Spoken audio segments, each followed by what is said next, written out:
அமைப்பு தான் இருக்கும். அந்த அமைப்பு சொல்றதை தான் கேட்கணும்னா தமிழ்நாட்டில் ஒரே ஒரு டிவி தான் முன்னாடி இருந்தது. இன்னைக்கு பாருங்க, ஜனங்களோட டிவி ஜாஸ்தி ஆயிடுச்சு. என்ன பண்ண முடியும்? யூடியூப் எடுத்து பாருங்க. அது நீ ஒருவர் இந்த தொழில் செய்யக்கூடாது என்று சொல்வதற்கு அரசியலமைப்பு சட்டத்திலேயே இடம் இல்லை. சட்ட ரீதியான தொழில். அதுக்காக நானும் கஞ்சா வைக்கக்கூடாதெல்லாம் கேட்கக்கூடாது.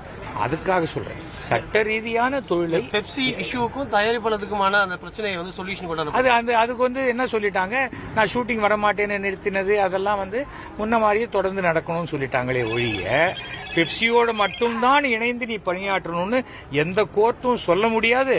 அப்படி சொல்லப்படவும் இல்லை. சமாதானமா போங்கன்னு தான் சொல்லியிருக்காங்க. இப்போ இந்த அமைப்பு வந்திருக்கிறது. இந்த அமைப்பு வந்திருக்கு. நாளைக்கு சின்ன பட தயாரிப்பாளருக்கு இந்த அமைப்பு சரியா இருக்குன்னு சொன்னா அவர்கள் இதுக்கு வரப்போறாங்க இல்லையா? எனக்கு பெரிய நான் 100 கோடி ரூபாய் பட்ஜெட்ல எடுக்கிறேன், எனக்கு பெப்சி தான் வேணும்னா அங்க போறாங்க.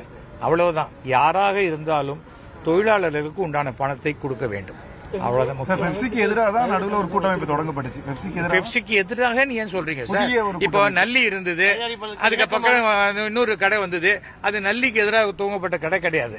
அந்த ட்ரேடுல இப்போ தமிழக முதலமைச்சர் என்ன சொல்லியிருக்காரு, புதிய வேலை வாய்ப்புகள் வேணும்னு இருக்காரு. இப்போ எங்களுடைய பெடரேஷன் மூலம் சுமார் 5000 இளைஞர்களுக்கு திரைப்படத்துறையில வேலை வாய்ப்பு கிடைக்கும் டெக்னீஷியனாக. அப்படித்தானே பார்க்கணும். பாசிட்டிவ் சின்ன பட தயாரிப்பாளர்களுக்கு இது ஒரு நல்ல விஷயமா இருக்கும். பெப்சி 9 to 6 வாங்குற பணத்தை இதே இந்த பெடரேஷன் 9 to 9 வாங்குறாங்கன்னா யார் வேணுமோ அவங்க கிட்ட தான் போறாங்க. நல்ல டெக்னீஷியனா இருந்தா தான் யாரா இருந்தாலும் ஒர்க் பண்ண முடியும். அவ்வளவுதான். தயாரிப்பாளர்கள் 2 கூட்டமைப்பையும் பணியாற்றக்கூடிய சுமூக முடிவுல தான் இருக்கீங்க. எல்லாருமே அப்படிதான் சார். அதை யாருமே தடுக்க முடியாது. தயாரிப்பாளர் சங்கமும் அதுக்கு தடை போட முடியாது, அரசாங்கமும் தடை போட முடியாது, கோர்ட்டும் தடை போட முடியாது. நீ இவங்களோட ஏன்னா இது அரசாங்கத்தினால் அங்கீகரிக்கப்பட்ட இன்னொரு கூட்டமைப்பு. அவ்வளவுதான். 7 பேர் இருந்தா யார் வேணா சங்கம் ஆரம்பிக்கலாம். 7 பேர் இருந்தா யார் வேணா கூட்டமைப்பு ஆரம்பிக்கலாம். ஆனா எங்களுடைய 7 பேர் கூட்டமைப்புங்கிறது இப்போதைக்கு 1000 பேருக்குள்ள கூட்டமைப்பு. ஏன்னா ஒவ்வொரு சங்கத்திலையும் 150 பேர் 200 பேர் உறுப்பினராக இருக்கிறார்கள். தயாரிப்பு நிறுவனங்கள் குறிப்பிட்டு கோலோச்சுது, எல்லாத்துக்கும் முக்கியத்துவம் கிடைக்க மாட்டேங்குது அப்படிங்கிற மாதிரி விமர்சனம் இது இன்னைக்குன்னு இல்ல சார். தியாகராஜ பாகவதர் காலத்துல இருந்தே இருக்கு. தியாகராஜ பாகவதர் தான் சூப்பர் ஸ்டாரு. அப்புறம் எப்படி ரஜினிகாந்த் கொடுத்தாங்க கேட்க முடியுமா? அவ்வளவுதான். தியாகராஜ பாகவதருக்கு பிறகு சினிமா நடக்குது. எம்ஜிஆருக்கு பிறகு சினிமா, சிவாஜிக்கு பிறகு சினிமா, எஸ்.வி. சேகருக்கு அப்புறம் சினிமா. ஆனா சினிமாவில் நடிகர்களாக இருக்கிறவங்களுக்கு இறப்பு கிடையாது. அவர்கள் தொலைக்காட்சி வழியா எல்லாம் வாழ்ந்து கொண்டிருப்பார்கள், சினிமா வழியா. அதனால நான் என்ன சொல்றேன், இது ஒரு தொழில். இந்த தொழிலை மிக கௌரவமா நான் 3 படம் எடுத்தேன். ஒருத்தருக்கு கூட ஒரு பைசா கூட பாக்கி இல்லாமல் அந்த டப்பிங்க்கு முன்னாடியே செட்டில் பண்ணேன். ரிலீஸ் எல்லாம் நான் கணக்கில் வச்சுக்கிறேன். வேலை செஞ்சுட்டாங்க, பணம் கொடுக்கணும், கொடுத்தாச்சு. அந்த மாதிரி நாம் நேர்மையாக செய்தால் நீங்க எந்த துறையும் சிறப்பாக இருக்கும். அந்த மாதிரி புதிய தேதி அனௌன்ஸ் பண்ண போறாங்க. பாக்கி விஷயங்கள்லாம் இன்றைய நம்முடைய தலைவர் செயலாளர்கள்லாம் உங்ககிட்ட பேசுவாங்க. இறுதியா ஒண்ணே இந்த அரசியல் கட்சிகளுடைய பொதுக்குழு மிஞ்சும் அளவுக்கு உள்ள வாக்குவாதங்கள் நடந்துகிட்டு இருக்கு. இரு தரப்பினரா பிரிஞ்சுட்டாங்களா இல்ல? அரசியல் கட்சி மாதிரின்னு சொல்லாதீங்க. அரசியல் கட்சினா அடிதடி நடக்கும் இல்லையா? ஒரே கட்சி 2 பிரியும் போது ஒருத்தன் இன்னொருத்தன் வெட்டுறேன்னு போறாங்க. அப்புறம் நான் கேட்டா இவர் அப்பா ஆளு இவர் பையன் ஆளுன்றாங்க. அந்த மாதிரி எல்லாம் இங்க நடக்கல. அதனால இது ஒரு ஆர்வ மிகுதியா பேசினாங்க. எல்லாருக்குமே எல்லாரும் தான் தயாரிப்பாளர் தான். இப்போ நான் 3 படம் எடுத்திருக்கேன். அதுக்காக நானும் ராமாநாயுடுவும் ஒன்னாயிட முடியுமா? அவர் 75 படம் எடுத்திருக்காரு, 100 படம் எடுத்திருக்காரு. ராமநாராயணன் நானும் ஒன்னாயிட முடியுமா? அவர் 126 படம் எடுத்திருக்காரு. சோ நாம ஒரு துறையில இருக்கிறதுனால எல்லாருக்கும் சமம் நாமன்னு நினைக்கிறது சரியான ஒரு விஷயமே கிடையாது. உங்களுக்குள்ளே எத்தனை டிவி இருக்கு, எல்லாருக்கும் ஒரே வியூவர்ஷிப்பா இருக்கு இல்லையே? ஒவ்வொருத்தருக்கும் ஒவ்வொரு வியூவர்ஷிப் இருக்கு. ஆனால் ஒரு இது எனக்கு தான் வியூவர்ஷிப் இருக்கு, நீ இருக்கக்கூடாதுன்னு சொல்றதுக்கு இவங்களுக்கு உரிமை கிடையாது, அவங்களுக்கும் உரிமை கிடையாது. அவ்வளவுதான் நான் சொல்றேன். ஒரு சமுதாயத்துல எல்லாரோடையும் இணைந்து வாழணுங்கிற மனோபாவம் இருந்தா நாம நல்லா இருப்போம். இல்லைன்னா நமக்கு மன நிம்மதி கேட்டு. ஓகே, வேற ஏதாவது அரசியல் கேள்விகள் வேணுமா? இது ஏதாவது முடிச்சாச்சு. Okay, right. Thank you boss. நடிகை கஸ்தூரி அவர் அந்த கோவை தொடர்பாக சக்தியான ஒரு பேச்சு பார்க்கல. நான் பாத்துட்டு காலங்காலத்தாலும் போன் வயல வச்சிருப்பேன். வெள்ள அடிச்சா எடுத்து பேசுவேன். அவ்வளவுதான். இதையே நோண்டிட்டு இருந்தா கண்ணு கட்டி போயிடும். கஸ்தூரி என்ன பேசினாங்க?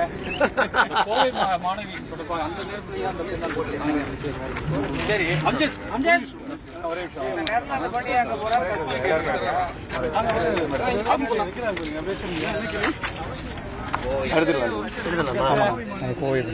ஒரே நிமிஷம் சார். சார் என்ன கருத்து சொல்றாரு?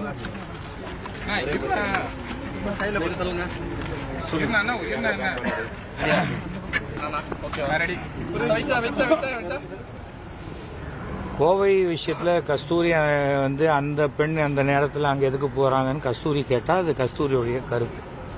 என்னை பொறுத்த வரைக்கும் நான் வந்து ஒரு பெண்ணுக்கு தகப்பன், ஓகேயா, ஒரு எனக்கு ஒரு பெண்ணுக்கு தாத்தா, ஒரு பெண்ணுக்கு கணவன், ஒரு பெண்ணுக்கு மகன். ஸோ இப்படியெல்லாம் இருக்கக்கூடிய காலகட்டத்தில் எங்கேயுமே சொல்கிறேன், நான் வந்து சட்டம் பாதுகாப்பு எல்லாம் பற்றி நம்ம பேசுகிறோம். சட்டம் ஒழுங்கு சரியில்லை, சட்டம் இது அரசியலாக பேசப்படுகின்ற விஷயம். தமிழ்நாட்டில் 10 கோடி ஜனங்கள் இருக்காங்க. இதில் வந்து நாம் வந்து ரயில்வே ட்ராக்கில் போகாதுன்னு போர்டு போட்டுருக்கு, ரயில்வே ட்ராக்கை கிராஸ் பண்ணாதுன்னு போட்டுருக்கு. ரயில் டாப்பில் ரயில் வருது, நான் பாட்டுக்கு நடந்து போயிட்டே இருக்கேன்னு சொன்னால் அப்புறம் ரயிலை அடிக்கத்தான் செய்யும். அப்போது நான் வந்து ஐயோ பார்த்தீங்களா அரசாங்கம் என்னை காப்பாற்றவே இல்லைன்னு நான் சொல்லவே முடியாது, ஏன்னா ஆவியாயிடும் அதுக்குள்ளே. அதுக்கு எதுக்காக சொல்கிறேன்னா, அந்த பெண்ணுக்கு அந்த பெண்ணு படிக்கிறதுக்காக வந்திருக்காங்க. அந்த பெண் பெற்றோருக்கு தெரியாமல் சந்திச்சாங்களா, பெற்றோருக்கு தெரிஞ்சு சந்திச்சாங்க, அது எல்லாம் அந்த பெண்ணுடைய விஷயம்.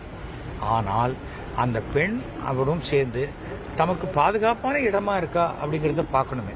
எனக்கு வந்து 2 விஷயம் இருக்குது சமுதாயத்திலேயே. ஒரு சில தேட்டரில் கூட்டமே இல்லைப்பா, போயிடாத, ஏதாவது பிக் பேக்கெட்காரன் வந்து அடிச்சா கூட ஒன்றும் பண்ண முடியாது அப்படின்னா போக மாட்டாங்க, அந்த இடத்துக்கு போகாது, பிரச்சனையாக இருக்குது. நீங்கள் நினச்சா பார்த்துருக்கீங்களா, இந்த இந்த மாதிரியான கற்பழிப்புகள் போன்ற விஷயங்கள் எங்கேயுமே கூட்டமாக இருக்கிறதுல நடந்திருக்கா? நடக்கல. பெரிய கூட்டம் திருவிழாவில் ஒருத்தனை அப்படியே கூட்டத்துக்கு நல்ல கற்பழிச்சுட்டான் கிடையாது. ஏன்னா மேக்சிமம் இடிப்பு கழுவான், இல்லை இடிச்சிட்டு போவான், அது அவ்வளோதான். இது வந்து அது அடிப்படையாக ஒரு ஆணின் மனசில் இருக்கக்கூடிய சில பொறுக்கித்தனம் இருக்கு இல்லையா, அந்த பொறுக்கித்தனத்தை தன்னை அடையாளம் தெரியாத போது அதை சாதிச்சுக்கணுங்கிற ஒரு கெட்ட புத்தி. அதுக்கு என்ன காரணம் என்றால், நாங்கள்லாம் படிக்கும்போது பள்ளிக்கூடத்தில் எங்களுக்கெல்லாம் வந்து நீதி போதனை வகுப்புன்னு ஒழுக்கத்தை பற்றிய கிளாஸ் எடுத்தாங்க. இப்போ ஒழுக்கத்தை பற்றிய கிளாஸ் எடுக்கிறது கொஞ்சம் குறைஞ்சி போச்சு சமுதாயத்தில். அதனால என்ன ஆயிடுச்சு, ஒரு ஒழுக்கமற்ற சமுதாயம் உருவாகும் போது ஒரு கட்சி பாருங்க, ரீசெண்டாக ஒரு கட்சி டிரான்ஸ்ஃபார்மரில் வேடி நின்று தன்னுடைய தலைவனை வேடிக்கை பார்க்குறாங்க. அந்த டிரான்ஸ்ஃபார்மரில் இவ்வளோ கரண்ட் போகுது, ஷாக் அடிச்சா செத்துருவோமே, தெரியுதா? அப்போ என்ன வெறி? அப்போ என்ன, அறியாமை மிக அதிகமாக இருக்கும்போது, அறியாமை அங்கே அதிகமாக இருக்கோ அந்த இடத்துல ஆபத்து அவங்களை சூழத்தான் செய்யும். அவ்வளோதான். அந்த பொண்ணுக்கு நடந்ததை நியாயப்படுத்தவே முடியாது. நீ ஏன் தனியாக போன, அதுக்காக வந்து ரேப் பண்ணுவாங்கன்னு சொல்றதெல்லாம் முட்டாள்தனமான பேச்சு, அதை செய்யவே கூடாது. ஆனால் இந்த மாதிரி ஒரு சம்பவம் நடந்திருக்கு, நீங்கள்லாம் ஜாகிரதையா இருங்கப்பா அப்படின்னு அடுத்தவங்களுக்கு நாம சொல்லணும். அதுதான் முக்கியமே தவிர சம்பவத்தை போய் சொல்லி ஐய அது பண்ண தப்பு, அதுக்கு இதுதான் தண்டனையா?